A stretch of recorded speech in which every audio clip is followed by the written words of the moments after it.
हर बेशक अल्लाह के नजदीक सबसे बेहतर दीन, ऊंची बोले हाथों को उठा के ऊंची बोले, सबसे बेहतर दीन इस्लाम। समझे पहले ये लड़ाइयां हो रही हैं, सारा मामला अपोजिशन के हवाले, और हमारी खामियां वो नजर नहीं आती हमको। ये गरीब नवाज है। हम बड़ी आसानी से कहते हैं कि 90 लाख लोगों को कलमा पढ़ाया ख्वाजा साहब ने, और हम 9 आदमी को मिसवाक करने का तरीका ना बता पाए। हकीकत ये, नारे तो लगा दिए कि 90 लाख लोगों को ख्वाजा साहब, कैसे कलमा पढ़ाया? और पिस्टल के जरिए से तलवारें बाजी आपने, बताएं आप लोगों के अकीदे को आपने पैसों से खरीदा? इतनी प्रॉपर्टी थी ख्वाजा साहब के पास? ना ना ना ना ना ना ना, क्या मिजाज था ख्वाजा साहब का? एक जुमले से अंदाजा लगाइए कि दीन कैसे फैला और आज क्यों सिमटा हुआ है। अकेले थे तो आज हिंदुस्तान में 40 करोड़ बनाम मुसलमान पाए जाते हैं। समझ रहे हैं आप? उस एहसान को आप भूल नहीं सकते। कैसे इस्लाम की तबलीग की है, कैसे दीन को लॉन्च किया है। अजमेर शरीफ के करीब के हिंदू मजहब के लोगों ने ख्वाजा साहब से कहा, ख्वाजा साहब आपके मुरीद हैं बख्तियार काकी, उनका मुरीद है बादशाह अल्तमश। बोले हाँ।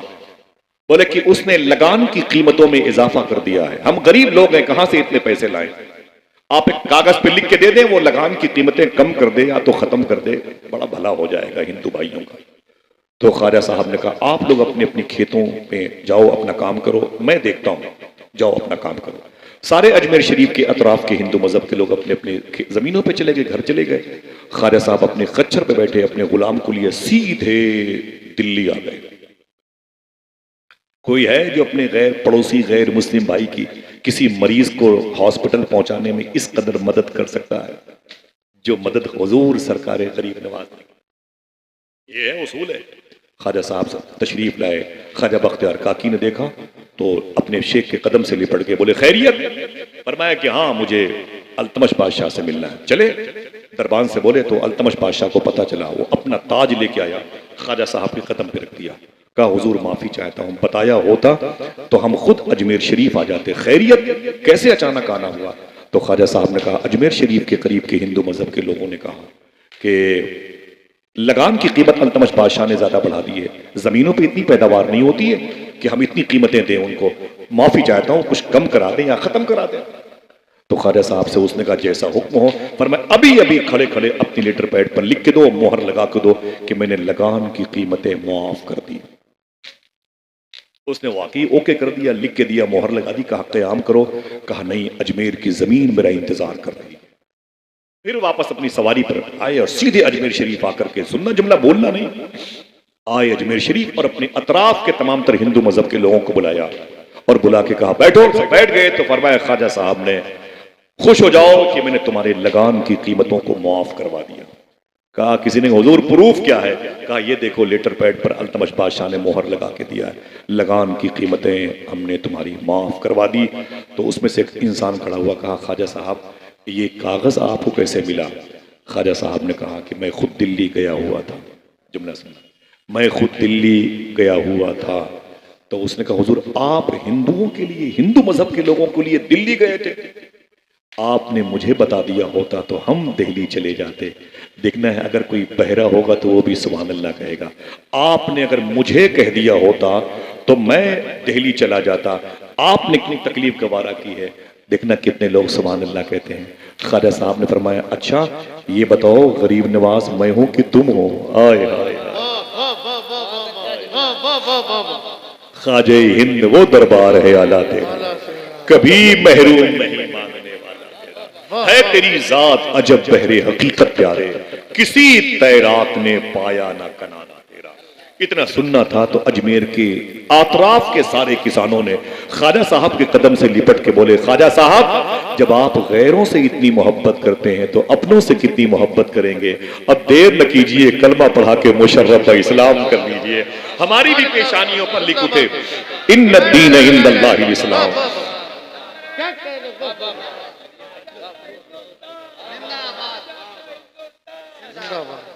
समझ गए मेरी बात को? ऊंची बोले भाई समझ गए। अगर दरवाजे पर कोई जख्मी पड़ा है तो उसका धर्म क्यों देखा जा रहा है? हम आपसे पूछते हैं, हम ये सवाल गैरों से नहीं कर सकते। हम अपनी जमीनों के मालिक हैं, हम अपने भाइयों की बिखरती हुई साख को सही और सालिम और मुसल्लम देखना चाहते हैं। हम आपसे पूछते हैं, क्या मदीने शरीफ में अल्लाह के रसूल ने नहीं कहा, ऐ लोगों अगर फल लाया करो तो पड़ोस के गरीब बच्चों को दिया करो? क्या हुजूर ने ये बात नहीं की, अगर नहीं दे सकते तो अपने फलों को अपने बच्चों के हाथ में घर के अंदर दिया करो और उनके छिलके भी बाहर न फेंका करो? क्या हुजूर ने ये बात नहीं कही कि अगर गोश्त हो तो पड़ोसी को सालन दे दिया करो, एक बोटी गोश्त, और अगर ज्यादा ना हो तो रात में जब पड़ोसी के बच्चे सो जाएं तो अपनी बीवी से कहो अब पकाएं, ताकि इसकी खुशबू से गरीब पड़ोसियों की बच्चों की नींदें हराम ना हो? क्या मतलब है हमारे बोलने से और आपके आने से? क्या मतलब है यार? वही रफ्तार बेढंगी जो पहले थी वो अब भी है। हाँ, हर आदमी स्टेटस के चक्कर में पड़ा हुआ है। किसी को ये फिक्र नहीं है कि मेरी औलादे मेरी मगफरत का सामान बनेंगे कि नहीं बनेंगे। किसी को ये फिक्र नहीं है कि मेरे मरने के बाद मेरी औलादे मेरी कब्र पर कुरान पढ़ेंगे कि नहीं पढ़ेंगे। हर माँ ने अपने बच्चों को मोबाइल देख के परवरिश की है। किसी को पता ही नहीं है कि मेरा बच्चा बड़ा होकर के मेरे जनाजे को कांधा देगा तो दूसरे हाथ में मोबाइल से दोस्तों से बात करता होगा। यार मैं माफी चाहता हूं, आज मीटिंग में नहीं आ सकता, आज गपशप की महफिल में नहीं आ सकता, मेरी मां का इंतकाल हो गया। ये कहां लेके जाएगी तालीम? एक जमीन पर एक ऐसी भी शख्सियत थी जिसको उसकी मां ने दुरूद पढ़ के पाला था। काश आप सुन के सुभान अल्लाह कह देते। उसका नाम था यूसुफ बिन इस्माइल नबहानी। ये बैतुल मुकद्दस कुबतुस सुगरा, यहां से 160 किलोमीटर के फासले पर ये रमल्ला, गाजा, खान यूनुस। अल्लाह इस महफिल का कुल सवाब फलस्तीन के शहीदों की रूह को नजर फरमा। हाथों को डाके आमीन कह दो। माशाअल्लाह तलबा किराम के उलमा किराम की तमाम तर कदो काबिश और इन तालिये कुरान की जबानों से निकलने वाली कुरान की आयतों की तिलावत की खुशबुएं सब के सब मुहाफिजाने बैतुल मुकद्दस की रूह को अल्लाह नजर फरमा। आमीन कह दो। मौसम सरमा में अल्लाह जानवरों पर, परिंदों पर, मुसाफिरों पर, मरीजों पे करम फरमाए। आमीन कह दो। दरूद पढ़ के माँ बाप ने बच्चों को पाला तो बच्चा बड़ा हुआ। दुनिया उसी को शेख यूसुफ बिन इस्माइल नबहानी कहती। मेरी बहनों सुनना, आवाज नहीं, बैठो सुनना। एक तुम्हारे बड़े मतलब की बात मेरे जहन पे आई। इस्लाम किसे कहते हैं? अपने बच्चों की अच्छी तरबियत को भी इस्लाम ने अपनी मुबारक अबवाब में शामिल फरमाया है। कभी गौर किया इस पर? बच्चों को हमने क्रिकेट, स्पोर्ट्स, पॉलिटिकल गेम खेलने का सारा तरीका बता दिया। सूफी साहब कहते हैं ये भी तरीका बता दो कि बेटा सच कैसे बोला जाता है, ये भी तरीका बता दो कि हलाल कैसे खाया जाता है। ये तरीका कौन बताएगा? ये बता दो कि हुजूर चलते कैसे थे, हुजूर मुस्कुराते कैसे थे, हुजूर गरीबों से प्यार कैसे करते थे। नहीं बताएंगे आप अपने बच्चों को, फिर कौन बताएगा? फिर कहोगे हुकूमतें हमारे खिलाफ है, हम अपने खिलाफ चल रहे हैं। हमें क्या मतलब हुकूमतों से? भाई बताएं आप। आपने ना लगाया जाना कि हिंदुस्तान का बादशाह कोई है, गरीब नवाज है, तो अपने बादशाह के कौल को तो फॉलो करो। क्या ये हदीस शरीफ नहीं है कि अल्लाह के रसूल के बिस्तर पर लेटा हुआ एक शख्स अपनी तलवार भूलकर वापस चला गया? क्यों चला गया? हुजूर के बिस्तर पे उसने गंदगी कर दी। सबको पता है। मेरी टोपी अगर बगदाद शरीफ की नहीं होती तो मैं इन उलमा के कदमों के नीचे रख के पूछता, मुझे बताएं आप, क्या ये बात सही नहीं? हुजूर के बिस्तर पे उसने गंदगी की, समझ रहे हैं आप? और तलवार तकिए के नीचे रख के भूल के चला गया। रास्ते में बात याद आई कि मुसलमानों के नबी तो या तो सो रहे होंगे जाहिरी तौर पर, या फजर की नमाज पढ़ा रहे होंगे, या नमाज के बाद तकरीर कर रहे होंगे। हम चुपके जाएं और अपनी तलवार को लेके भाग आएंगे। लेकिन जैसे वो करीब आया उसने क्या देखा? कलेजे बाहर आ जाते हैं जब ये हदीस शरीफ का टुकड़ा जबान पर आता है। अल्लाह के रसूल सल्लल्लाहु अलैहि वसल्लम अपने मुबारक हाथों से उसके जिस्म से निकलने वाली गंदगी वाले बिस्तर को साफ कर रहे थे। अल्लाह अकबर, अल्लाह अकबर। उसके बाद की हदीस शरीफ उलमा किराम से पूछो, उसने कलमा किस बेस पर पढ़ा? उलमा किराम से। जब सूफिया की मजलिस पर इस हदीस शरीफ पर बात हुई, जब सूफिया की मजलिस में इस हदीस शरीफ पर बात हुई तो सूफिया ये कहते हैं, हदीस शरीफ के माहसल को सूफीइज्म की नजर में देखते हुए उसने छुप करके देखा तो मुसलमानों के नबी हुजूर सल्लल्लाहु अलैहि वसल्लम उसके गंदे बिस्तर को अपने मुबारक हाथों से साफ कर रहे थे। हुजूर के गुलाम वहीं पर खड़े थे। खुदा की कसम कभी भूलना नहीं इसको, कभी भूलना नहीं इसको। मस्जिद में चले जाएं, लोटा उल्टा पड़ा हुआ है, हम कहते हैं कि बांगी साहब कहां चले गए? क्या तुम्हारे रब का घर नहीं है? छिपकली ने पीट कर रखे हैं, क्या उसे साफ करने के लिए मौसी साहब आएंगे? बाबा फरीदुद्दीन गंजे शकर का एक कौल गौस पाक के शहजादे से ये शबाहत में बयान फरमाते हैं, आपसे किसी ने कहा था कि हुजूर मैं आपकी तकरीरें बहुत सुनता हूं लेकिन बातें दिलों पे असर नहीं करती हैं। आपने फरमाया तेरे मोहल्ले में कोई मस्जिद है? उसने कहा जी। कहा अगर है तो जाके उसमें झाड़ू लगाया कर, उसको साफ किया कर। उसने कहा इससे क्या होगा? आपने फरमाया तू खुदा के घर को साफ करेगा, खुदा तेरे दिल को साफ कर देगा। हर साल मौसम के एतबार से मेरी बहनों सुनना, तुम्हारे घरों के पर्दे बदलने जाते हैं, तुम्हारी टीवी और फ्रिज के कपड़े और तब्दील होते रहते हैं, तुम्हारी खिड़कियों के कपड़े तब्दील होते रहते हैं। कभी पूछा अपने शौहर से या अपने बेटे से जो शीरमाल और वो स्टू और कबाब खाने के लिए 100-100 किलोमीटर दूर ढाबे पे और रेस्टोरेंट पे जाते हैं, कहते हैं यहाँ की ये चीज बड़ी मशहूर है, वो खाने के लिए आए हो। अरे बोलती क्यों नहीं अपने औलाद से, अपने शौहर से, करीब की मस्जिद में कभी कभी चले जाया करो और पुराने जुज़दान जो फट चुके हैं उन्हें लेके घर आ, उन्हें दरिया बुर्द कर दे। कुरान की तादाद कितनी है पता, अच्छे कपड़े लेके आ, मैं अपने हाथों से कुरान के लिबास को सील करके दूं और फिर इत्र ले जा, मस्जिद की कुरान की पारों में इत्र पाशी कर दे, सजदों की जगह पे इत्र लगा दे, दीवारों दर पे इत्र लगा दे। जब कोई नमाजी मस्जिद में आए और सजदे में जाए और वो 3 मरतबा कहने वाला हो सुबहान रब्बियल आला, सुबहान रब्बियल आला, जैसे उसे खुशबू महसूस हो उसकी तस्बीह बढ़ जाए। सूफी साहब कहते हैं तस्बीह वो बढ़ाएगा सवाब तेरे खाते में आ जाए। इतना शोर हमारे पास नहीं है। घर के लिए तो कौन कौन के लिए, हर कॉर्नर के लिए हमने रखे हैं गुलदस्ते। कभी एक गुलदस्ते मस्जिद में लाके रखे हैं, लाके घर के लिए कहते हो बुलडोजर चलता है। बुलडोजर तो हमने चला रखा है, अल्लाह के घर की दीवारों को हमने ओगलदान बना रखा है। इतनी गंदगी तो हमारे यहाँ नहीं मिलती जितनी गंदगी कभी कभी मस्जिद में है। इस तिंजा खाने के लोटे जंजीरों में बंधे हुए। माजरत, ये कौन सा इस्लाम है? नारे लगा दिए, हम जैसे कुत्तों से बदतर इंसान ने कह दिया सबसे बेहतर दीन इस्लाम है, आप खुश हो गए। ये कौन सा इस्लाम है कि अल्लाह के घर के इस तिंजा खाने के लोटे जंजीरों में बंधे हुए हैं? ये क्या है बताऊं क्या है? इस दौर में चोरी चमारी का ये माहौल है कि इस तिंजा खाने के लोटों को भी खतरा है। मुसलमानों के बच्चे हमें बेच करके पनपट्टी न खा डाले। कभी सुना आपने कि मस्जिद से कोई कुरान गायब हुआ? कभी सुना आपने कि मस्जिद से कोई रहल गायब हुई? कभी सुना आपने कि मस्जिद से पंसूरा गायब हुआ? नहीं सुनेंगे आप, नहीं सुनेंगे। जब सुनेंगे तो ही हॉर्न गायब हो गया, माइक गायब हो गया। अल्लाह, ये कौन सा इस्लाम है? मुझे बताएं ये कौन सा तहजीब, कौन सा कल्चर है, कौन सा मुआशरा है? नारे तो ये लगे सबसे बेहतर दीन इस्लाम है, और फिर अंदर जाके देखा तो वही है कि मलबूस खुशनुमा है मगर खोखले हैं, जिसमें छिलके सजे हुए हैं फलों की दुकान में। क्या कहा था हुजूर से? हुजूर के सहाबा ने कहा सरकार आप इस बिस्तर को हमें दे दें, हम इसको साफ करेंगे। क्यों?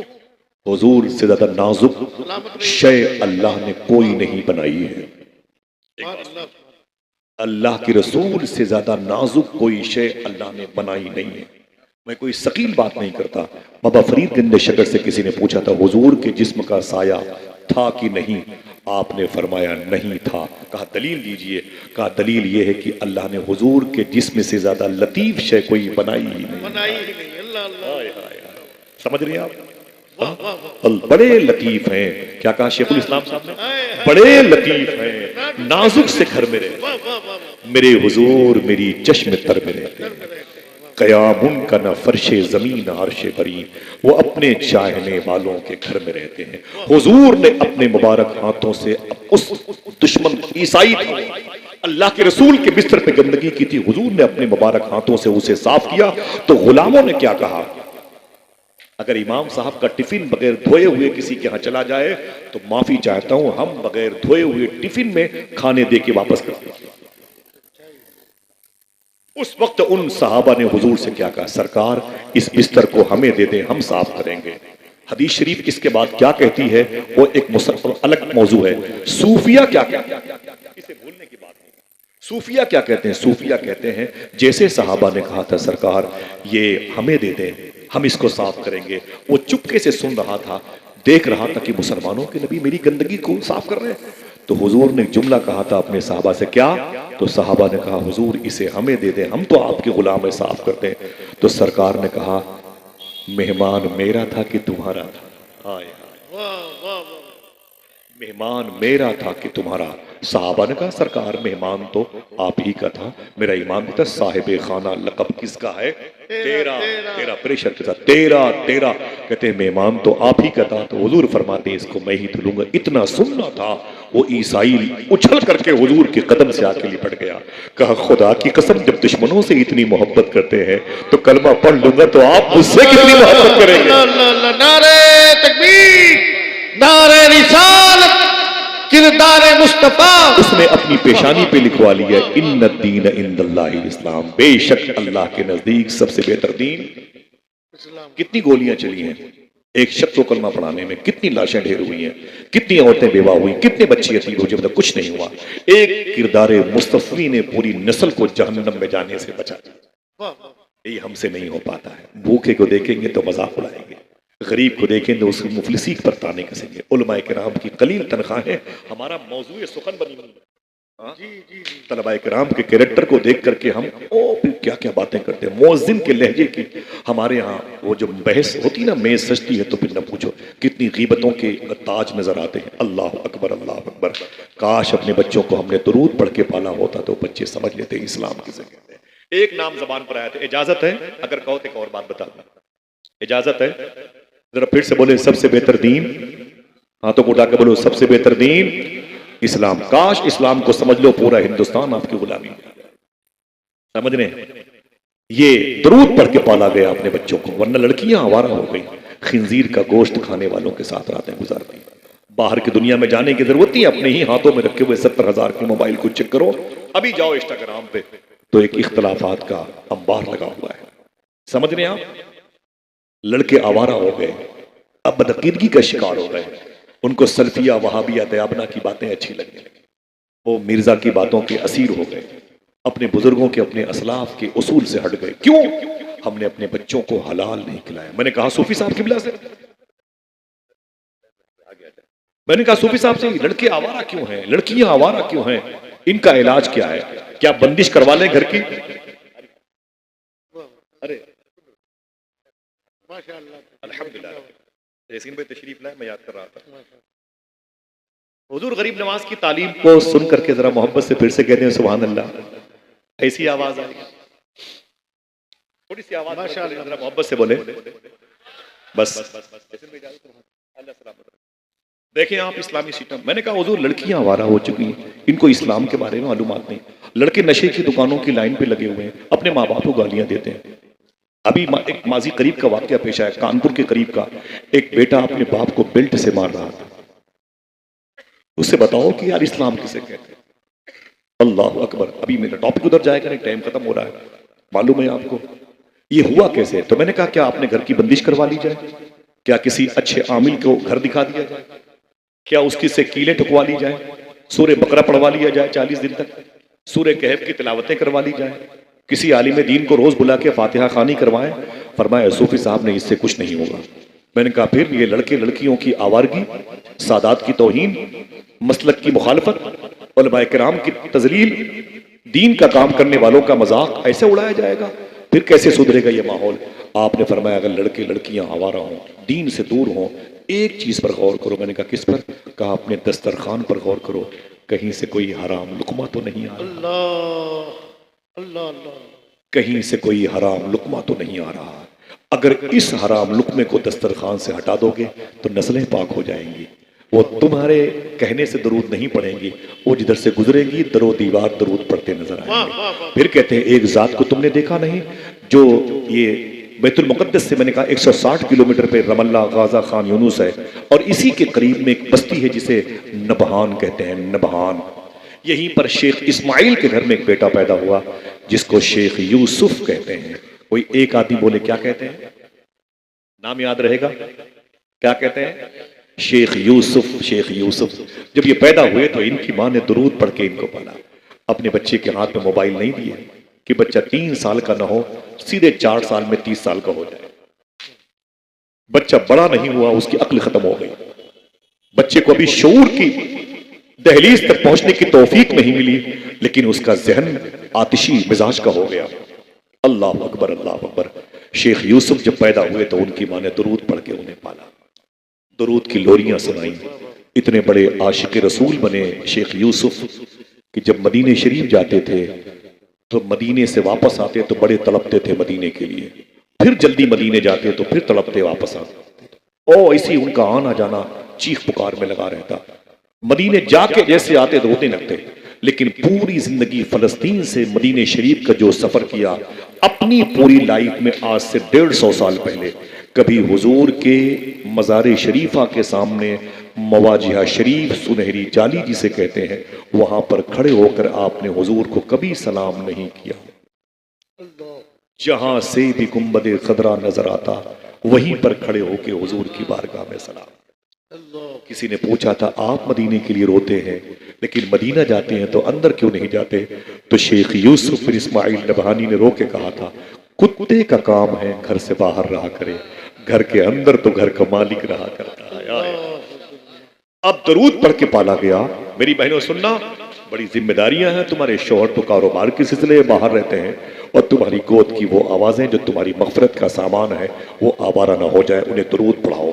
मालूम है फिर उसका असर कितना हुआ? शेख यूसुफ बिन इस्माइल के घर की वो दरूद की बहारें कैसी रंग लाई। जवान हुए तो शादी हुई। शादी जिस लड़की से हुई वो लड़की बड़ी खूबसूरत थी, वो लड़की बड़ी खूबसूरत थी। शेख यूसुफ बिन इस्माइल नबहानी के निकाह में आई। 5-7 साल वक्फा गुजारा तो फिर वो लड़की अल्हम्दुलिल्लाह औरत बन गई उम्र के हिसाब से। एक दिन जब उसकी उम्र 30-32 साल की थी तो उसकी एक सहेली से मुलाकात हुई। उसकी सहेली ने कहा, ओफो मेरी बचपन की दोस्त, तेरी शादी? बोले मेरी शादी हो गई। बच्चे? बोले है। बोले शादी किससे हुई है? तो बड़ी खूबसूरत थी। तो शेख यूसुफ बिन इस्माइल नबहान की बीवी ने कहा, मेरी शादी अपने वक्त के आशिक रसूल शेख यूसुफ बिन इस्माइल नबहानी से हुई है। शेख यूसुफ बिन इस्माइल नबहानी से हुई है। उसने क्या कहा, ओफो तुझे और कोई नहीं मिला? एक मौलवी मिला, एक मौलवी मिला तुझे?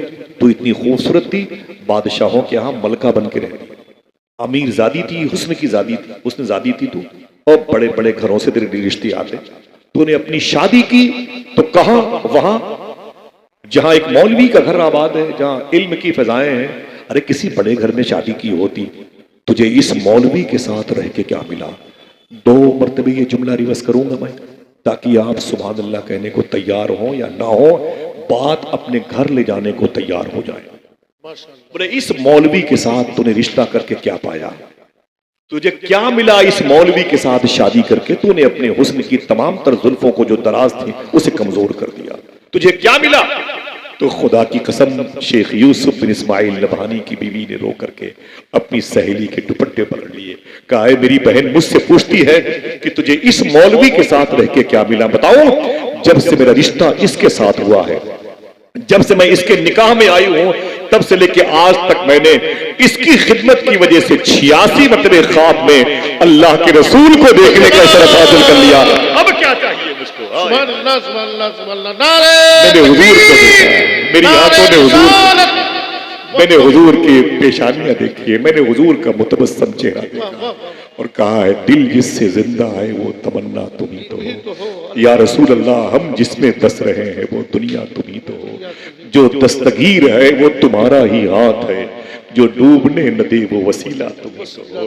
फरमाते कि अगर मेरे माँ बाप ने मुझे भी दरूद पढ़ के पाला है तो उसका असर ये हुआ कि एक दरूद खां की परवरिश जिस गोद में हुई है वो बच्चा अगर बड़ा हुआ और मेरा शौहर कहलाया, मैं उसकी ज़ौजा और वो मेरा ज़व्वज कहलाया।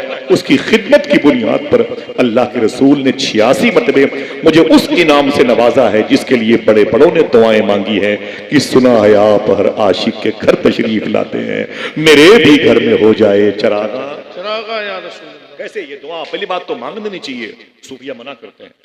आंखें ऐसी नहीं है कि हुजूर को देख सकें, उनका चेहरा और ये आंखें, उनका चेहरा और ये आंखें कैसी बातें करते हैं, कैसी बातें, उनका चेहरा और ये आंखें कैसी बातें करते हो। देर तलक सूरज देखोगे तो अंधे हो जाओगे। वो अल्लाह के रसूल का चेहरा है। जब जहां तब पट से हाथ उठाया है, अल्लाह मैं तेरे हबीब को देखना चाहता हूं। आंखें देखने लायक है। सूफी साहब कहते हैं कि मोबाइल की स्क्रीन पर नजर आने वाली उड़िया तस्वीरों को इस कदर न देख ली जाए कि हुजूर को देखने के लायक आंखें ही ना बचें, हुजूर नजर ना आए ख्वाब में। समझ रहे मेरी बात? हाँ, इस दिल में बस चुकी है तमन्ना गुनाह की, ये दिल नबी की याद के काबिल नहीं रहा। अब इस ढांचे को मिस्मार हो जाना चाहिए। ये सिर्फ स्टिकर लगा के घूमता है, ये सिर्फ अपने जोश, अपने होश, अपने स्टेटस, अपने हुस्न, अपनी पर्सनालिटी, अपनी दौलत, अपनी खिताबत, अपनी नियाबत, अपनी निजामत, अपनी शायरी के बलबूते पर जिंदा रहना चाहता है। इसे ये नहीं पता कि अल्लाह का फजल किस बुनियाद पर इस पर मुहीत है। इसको ये शेर कहना नहीं आता, या रसूल अल्लाह मुरहार सिंगार तुम्हीं से है, बगियन में बहार तुम्हीं से है। काश अपने बच्चों को हमने पाला होता। मुसलमानों के बच्चों को मैं देखता हूँ कभी कभी ट्रेनों में, फ्लाइट में दौड़ते तो बहुत अजीब सा लगता है कि कहीं से कोई मजहबियत की बू नहीं आती है। आखिरी जुमला यह था, माजी करीब में इस्लाम जो फैलाया बुजुर्गों ने, गुलाम गौस हजारवी थे। बेटे बैठ जाओ, बैठ जाओ, बेटे बैठो, मैं बहनों से गुजारिश करूंगा बच्चों की आवाजें कम करें। देखिए भाई, कोई हंगामा नहीं, बस एक जुमला है, 2 से 3 मिनट के बाद खत्म। मैं मादरत चाहता हूँ लंबी गुफ्तगू के लिए। अच्छा सुनने का असर आप पर गालिब है, अल्लाह इस असर को नस्लों में मुंतकिल फरमाए। आमीन कह दें। हाजी साहब किबला की यादें वाबिस्ता है, हाजी वजीरुद्दीन साहब किबला को सलामत रखे, पूरे घर को, तहसीन भाई के पूरे अकरबा को अल्लाह इस घर से सादात की खुशबुओं की तकरीम बजा लाने वाली नस्लों को पैदा फरमाए। अल्लाह इस घर से दीन मुस्तफ़ी की खिदमत अंजाम देने वाली अजीम शान आवाज़ों को पैदा फरमाए। यही शेख यूसुफ बिन इस्माइल नभानी हुजूर से इतनी मोहब्बत करते थे, तो हुजूर ने कितनी मोहब्बत की इनसे। एक बात मालूम है, मदीने शरीफ में आज से 100 साल पहले सल्फी जमात के एक मौलवी ने शेख यूसुफ बिन इस्माइल नभानी के खिलाफ एक किताब लिखी। ये बात अचानक मेरे अल बुरहान नाम की किताब पढ़ेंगे तो पता चलेगा। वो किताब लिखी, उसमें शेख यूसुफ बिन इस्माइल नभानी के खिलाफ थी। एक बुजुर्ग कहते हैं, मैंने उस किताब को ले लिया और बट रही थी फ्री में, मैंने किताब ले लिया और उस किताब को लेकर के मैं समझा इसमें शेख यूसुफ का तस्करा है, मैंने ले लिया। और एक सैयदजादे के घर के करीब से गुजर रहा था तो मैंने कहा मुलाकात कर लें। वो सैयदजादे वो बुजुर्ग थे जो हर हफ्ते हुजूर को ख्वाब में देखते थे। अगर कहोगे तो किताब यही रखी होगी, मैं मंगा के दिखा दूंगा, मेरे घर पे रखी, कहीं दूर नहीं। समझ रहे हैं, बहुत सच्ची बात बताता हूँ। वो कहते हैं कि मैंने वो उस किताब को लिया जो मेरे हाथ में थी, मैंने कहा वो सैयद साहब से मुलाकात कर लें, उनको देख लें जो हुजूर को देखते हैं। मैं करीब गया तो मैंने सलाम किया, जवाब दिया, बोले आपके हाथ में क्या है? मैंने कहा किताब तकसीम हो रही थी, मैंने ले लिया। और जैसे किताब देखी तो नाराज हो गए, बोले ये किताब तो सल्फियों की है, दयाबना की है, बेअदबों की किताब है, आपको कैसे मिल गई? ये तो शेख यूसुफ बिन इस्माइल नभानी के खिलाफ किताब लिखी गई। चलो बाद में पढ़ूंगा। उस किताब को यूं किया और उस सैयदजादे बुजुर्ग ने अपने घर के छज्जे पर उस किताब को यूं रख दिया, कहा बाद में देखेंगे। 1 हफ्ते हो गए हुजूर नहीं आए ख्वाब में, 2 हफ्ता हो गया हुजूर ख्वाब में नहीं आए, 3 हफ्ते हो गए हुजूर ख्वाब में नहीं, सुनना 4 हफ्ते हो गए हुजूर ख्वाब में नहीं आए, महीनों गुजरते गए हुजूर ख्वाब में नहीं आए। ऐसे तड़पते थे कि पड़ोसी आके संभालते थे, इस कदर रोते थे हुजूर को देखने की इश्तियाक में कि मोहल्ले के लोग जमा हो जाते थे, बोलते हुजूर नजर नहीं आ रहे, हुजूर को नहीं देख पा रहा, हुजूर नजर नहीं आते, ख्वाब में आना बंद कर दिया हुजूर ने, पता नहीं मेरी क्या गलती है। एक दिन सफर कर लिया, अपने किसी मिलने वाले के घर पे कयाम कर लिया, दूसरे के यहाँ जैसे कयाम किया, कई महीनों के बाद अचानक हुजूर ख्वाब में तशरीफ लाए। अचानक हुजूर उनके ख्वाब में तशरीफ लाए तो हुजूर के कदमे नाज से लिपट गए, बोले आका माफ कर दे मेरी खता को, मेरी गलतियों को माफ कर दे, क्या कसूर है मेरा? सरकार मेरे ख्वाब में नहीं आते, मैं आप ही को देखने के लिए अल्लाह से मैंने आंखें मांगी हैं, आप ही को देखने के लिए मैं जिंदा हूँ सरकार, मुझे और कुछ नहीं चाहिए, बस आपके चेहरे ज़ेबा की तिलावत करना चाहता हूँ। तो हुजूर ने क्या कहा? मेरा एक आशिक है जिसे यूसुफ बिन इस्माइल नभानी कहते हैं, अभी कुछ दिनों पहले उसके खिलाफ अरब शरीफ में सल्फी हुकूमत ने किताब लिखी है। जब से वो किताब तेरे घर पे रखी है, मैं उस घर पे नहीं आना चाहता जिस घर में मेरे आशिक के खिलाफ रखी हुई किताब। अल बुरहान नाम की किताब पढ़े तो उसमें ये चैप्टर पे लिखा हुआ है, समझे? ये वो किताब है जिस किताब को अल्लाह के रसूल ने अपनी उंगली मुबारका में लेके फरमाया था, इस किताब को मैंने अपनी बारगाह में कबूल कर लिया। कुर्बानियां मांगता है, हाँ? उससे रिश्ता नाता रखना क्यों गवारा हो गया? जो नबी का ना हुआ कैसे तुम्हारा? आया है। इस्लाम अपने बच्चों की आवारगी को बचाने की तालीम देता है, तलकीन करता है, संभालो इन बच्चों को वरना ये बच्चे बिगड़ जाएंगे और फिर कुरान पढ़ने वाला कोई नहीं होगा, दुरूद पढ़ने वाली आवाजें बंद हो जाएंगी, फिर हमारे बच्चों की कोई भी इज्जतें लूट लेगा, हमारे बच्चों कोई दहरिया, कोई बदअकीदा, कोई यहूदीज़म, कोई ईसाईज़म के हवाले कर देगा। जब गुलाम गौस हजारवी ने अपने घर में पैदा होने वाले बच्चे को दुरूद पढ़ाया, अपनी बीवी से बोले खबरदार बेवजू मेरे बच्चे को कभी दूध न पिलाना, कभी मेरे बेटे को बेवजू दूध न पिलाना। गुलाम गौस हज़ारवी बड़े अजीम शान आलिम दीन थे। बच्चा 21 साल का हुआ, जुमले आखिरी, जब बेटा 21 साल का हुआ, गुलाम गौस हज़ारवी कहते हैं, देखें इस्लाम किसे कहते हैं, अच्छी तरबियत दे अपने बच्चों को, ये भी तो इस्लाम है। जब बच्चा 21 साल का हुआ तो बीमार पड़ गया। गुलाम गौस हज़ारवी ने बेटे को सहारा दिया, हॉस्पिटल ले गए हज़ारा शरीफ, और हॉस्पिटल ले गए, डॉक्टर ने इलाज करना शुरू कर दिया, लेकिन मरज बढ़ता गया जो जो दवा की, आहिस्ता आहिस्ता उसकी तबीयत बिगड़ती चली गई। डॉक्टर ने गुलाम गौस हज़ारवी को बुलाया, कहा हुजूर का क्या बात है, अपने बेटे को लेके जाए। कहा क्यों? कहा थोड़ी देर के बाद आपका बेटा मर जाएगा, 3 से 4 घंटे में आपका बेटा मर जाएगा, ले जाए अपने घर के दरो दीवार में इसकी खिदमत करें। तो आप रोने लगे। कहा मेरा ज़मीर, मेरा अकीदा सलामत रहे, मैं अपने जिस्म के पार्ट्स बेच सकता हूँ, मेरे बेटे को सलामत रखे, मेरा बेटा मरने ना पाए, मैं अपने बेटे को हुजूर पर दुरूद पढ़ने के लिए जिंदा रखना चाहता हूँ, मैं अपने बच्चे को हुजूर की नात पढ़ने के लिए देखना चाहता हूँ, मेरा बेटा हुजूर की उम्मत की मगफरत का सामान बन जाए। डॉक्टरों ने उनके बेटे को उठाया, टेबल पर रख दिया, कहा बेड खाली कीजिए। गुलाम गौस हज़ारवी ने अपने बेटे की जिंदा लाश उठाई, उसकी सांसें उखड़ रही थी, अपने घर लेके आ गए, और जैसे बेड पर रखा, बेटे ने घर की दीवारों उधर को देखा, रोने लगा। उसकी माँ करीब थी, वो भी रोने लगी। गुलाम गौस हज़ारवी कहते हैं मैं भी रोने लगा। बेटे ने देखा तो हसरत से देखा, ये घर छूटने वाला है, ये माँ छूटने वाली है, ये बाप अलविदाई सलाम कहने वाला हो, मौत का फरिश्ता कुछ देर के बाद आएगा। अचानक गुलाम गौस हज़ारवी के दरवाजे पे दस्तक हुई। गुलाम गौस हज़ारवी कहते हैं मैंने दरवाजे पे जाके पूछा कौन? तो उसने कहा मुझे गुलाम गौस से मिलना है। मैंने कहा बोल, मैं हूं ना, क्या बात है? उसने कहा घर बैठे रहोगे, नबी का दीन खतरे में है। उसने कहा घर बैठे रहोगे, हुजूर का दीन खतरे में है, इमाम हुसैन की कुर्बानी कहीं जाये ना हो जाए, इमाम हसन मुस्तफा मुस्लिह उम्मा है, उनका उसूल मोहब्बत कहीं जाये ना हो जाए, कहीं इमाम मूसा काजिम का सब्र बेकार ना हो जाए। कहा क्या हुआ? कहा पंजाब हिंदुस्तान के कादियानी फिरके के लोगों ने इस इलाके में हमला कर दिया है और पूरे इलाके को कादियानी बना रहे हैं, आप चले वरना अल्लाह के रसूल से तुम्हारी शिकायत की जाएगी। तुम्हारे होते हुए लोगों के अकीदे कैसे खराब हो गए। मुफ्ती गुलाम गौस हज़ारवी कहते मैं सीधे आया और अपने बेटे को देखा तो बेटा आखिरी पोजीशन पे था, लेकिन उधर नबी के दीन की आवाज थी। मैंने अपनी बीवी से कहा कि ऐ मेरी बीवी, मेरी मुनाजरी की किताबों का झोला, बस्ता, बेगला मेरी बीवी ने ला के दिया। मैंने उसको अपने कंधे पे रखा और मैं अपने बेटे के पास आया। मैंने अपने बेटे का हाथ पकड़ा, मैंने कहा बेटे मैं जा रहा हूँ। बेटे ने उखड़ती हुई सांसों से कहा अब्बू आप कहाँ जा रहे हैं? तो मैंने कहा मेरे बेटे, नबी का दीन मुझे आवाज दे रहा, मैं जा रहा हूँ, ये मेरा आखिरी वक्त, आखिरी सलाम। तो बच्चे ने क्या कहा, अब्बू आप कहाँ जा रहे हैं? मैं खुद दुनिया से जा रहा हूँ, मौत का फरिश्ता मेरे दरवाजे पर आ गया, अब्बू मुझे छोड़ के न जाए। बाप गुलाम गौस हज़ारवी ने कहा बेटा कहना क्या चाहता है? तो बेटे ने कहा अब्बू मैं मरने वाला हूँ, मुझे छोड़ के न जाए। तो बाप गुलाम गौस ने कहा था तुझ जैसे हजारों बेटे नबी के नाम पे कुर्बान हो जाएं। ऐ मेरे बेटे मैं जा रहा हूँ, हुसैन के नाना का दीन खतरे में है, हुजूर की बारगाह में मुझे चेहरा दिखाना है, ऐ मेरे बेटे जा रहा हूँ। तो बेटे ने क्या कहा, अब्बू जाए अगर आपकी मर्जी है, लेकिन कोई पैगाम हो तो मुझे बताएं, मेरी खता हो तो माफ फरमाएं। तो बाप गुलाम गौस ने अपने बेटे का हाथ उठाया, उसे चूमा, कहा ऐ मेरे बेटे तेरा इंतकाल हो जाएगा, तू कब्र में जाएगा, हुजूर आएंगे, तुझसे फरिश्ते पूछेंगे माँ दीनों का, तुझसे पूछेंगे तेरे दीन के बारे में, तेरे मजहब के बारे में, फिर पूछेंगे माँ कुंत तक़ूलु फ़ी हक़्क़ि हाज़ा रजुल, हुजूर के बारे में। ऐ मेरे बेटे सुन, जैसे तेरी कब्र में हुजूर आएंगे ना, तो हुजूर को मेरा सलाम बोल दे, हुजूर से कहना कि मेरे बाप ने आपको सलाम अर्ज़ किया।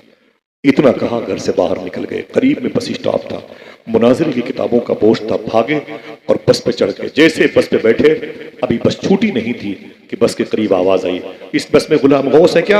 आपने शीशा खोला, कहा क्या बात है? कहा बेटा मर गया है, जल्दी उतरो, उसकी नमाज जनाजा पढ़ा दो, उसके कफन दफन के बाद कहीं जाना। आपने फरमाया कि बेटा मर गया है, नबी का दीन नहीं मरने दो, अगर तेरे बस में हो तो जाके नमाज जनाजा पढ़ दे और मेरे बेटे को दफन कर दे, मैं नहीं उतरूंगा। उसने कैसी बातें करते हो? कहा खुदा की कसम हुजूर का दीन मुझे आवाज देगा। बड़ी कुर्बानियां दी हैं असहाबे इमाम हुसैन ने, वादी तफ के शोहदा ने, वादी करबला के लोगों ने, हुजूर गौस पाक ने, गरीब नवाज ने, मेरे नबी का दीन खतरे में है, जा जा तेरे बस में हो तो दफन कर देना, पर मेरे बेटे से कहना कि मेरे बाप का सलाम हुजूर को बोल दे। चले गए और फिर वो मुनाजरा करते रहे, बहस मुबाहिसा करते रहे, पूरे इलाके को बदअकीदगी से पाक फरमाया। कादियानी भाग गए, उनका मिशन मर गया, उनके जज्बात मर गए, उनके झूठे खुद साख्ता नबी होने का दावा करने वालों का मिशन मर गया। अब जब घर वापस आ रहे हैं तो बोझ से पैर उठ नहीं रहा। दरवाजे पर आए, किताबें रख दी कोने पर। जैसे दस्तक दी तो बीवी ने बड़ी मुश्किल से दरवाजा खोला। बीवी के सरों में सफेदी आ चुकी थी, दुपट्टे उसके पुराने लग रहे थे, आंखों से निकलने वाले आंसुओं ने बुढ़ापे का असर गालिब रखा था। बीवी के करीब बैठ गए, सलाम किया। बीवी ने जवाब दिया, कहा मेरा बेटा। तो बीवी ने कहा वो मर गया। कहा मर गया। कहा मेरे बेटे ने मरने से पहले कुछ कहा था। कहा आपने अपने बेटे से क्या कहा था। कहा मैंने कहा था कि ऐ मेरे बेटे, हुजूर तेरी कब्र में आए तो मेरा सलाम बोल देना। मेरे बेटे ने क्या कहा। कहा बेटे ने मेरा हाथ उठाया, मेरा हाथ चूमा और मुझसे कहा अम्मी, मौत का फरिश्ता मेरे सामने खड़ा है, मैं जा रहा हूँ। कलमा शरीफ पढ़ा। उसने एक बात ये भी कही, अब्बू घर पर आए तो अब्बू को मेरा सलाम बोल देना। इतना सुना तो दौड़ के गए कब्रिस्तान और अपने बेटी की कब्र से लिपट के खूब रोए और रोने के बाद एक जुमला कहा, बात खत्म। जैसे जुमला कहा, अय मेरे मौला, मेरे बेटे की कब्र को जन्नत के बागों में से एक बाग बना देना। अय मेरे मौला, मेरे बेटी की कब्र को जन्नत के बागों में से एक बाग बना देना। इतना कहा, रोते हुए वापस आए, इशा की नमाज पढ़ी, खाना खाया। मियां बीवी जैसे बिस्तर पे आए लेटने के लिए, वही से ही अगर दिल कहे तो एक आदमी सुभान अल्लाह बोले। गुलाम गौस हजारवी कहते हैं, मेरा बेटा मेरे ख्वाब में आ गया। आ सकता है कि नहीं? जिसको यकीन पड़े वो सुभान अल्लाह। आ सकता है कि नहीं? बोले मेरा बेटा मेरे ख्वाब में आ गया, जन्म के बिछड़े गले मिले थे, मैं लिपट गया, बेटा मुझसे लिपट गया। मैंने कहा क्या हुआ? बोले ऐ मेरे बाप मुबारक हो। मैंने कहा क्या हुआ? कहा कि घर उजड़ गया। तो मैंने कहा हाँ तेरा घर तो उजड़ गया। कहा लेकिन मेरा घर बस गया है। कहा कैसे? कहा जब से हुजूर को देखा है, आए हुजूर के चेहरे की ताबानियां, हुजूर की लबो रुखसार, हुजूर का जकन मुबारका, हुजूर की का गोश मुबारका, हुजूर का सदर मुबारका, हुजूर का बतन मुबारका, हुजूर के बाजुए पाक, अल्लाह अकबर अल्लाह अकबर। क्या बताओ मेरे बब्बू आका कितने खूबसूरत हैं। तो बाप ने अपने बेटे से कहा ये बता, हुजूर तेरी कब्र में आए तो तूने मेरा सलाम पेश किया कि नहीं? तो बेटे ने कहा हाँ अब्बू, हमने कहा था सरकार से, सरकार मेरे बाप ने आपको सलाम अर्ज किया है। तो बोले फिर हुजूर नाराज तो नहीं हुए? तो बोले नहीं, हुजूर ने मुस्कुरा के आपके सलाम का जवाब दिया।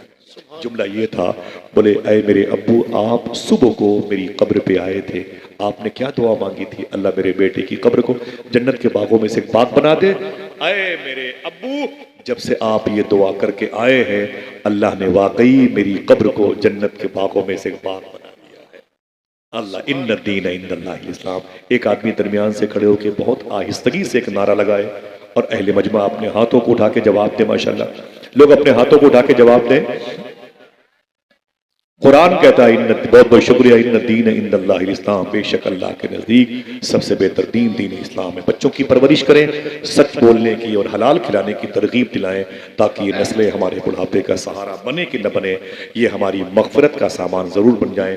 जिंदगी में कभी कोई बात शरीयत के खिलाफ मेरी जबान से निकली हो, मैं तौबा करता हूँ। अस्तगफिरुल्लाह रब्बी मिन कुल्लि ज़ंबि व अतूबु इलैह, ला इलाहा इल्लल्लाह मुहम्मदुर रसूलुल्लाह।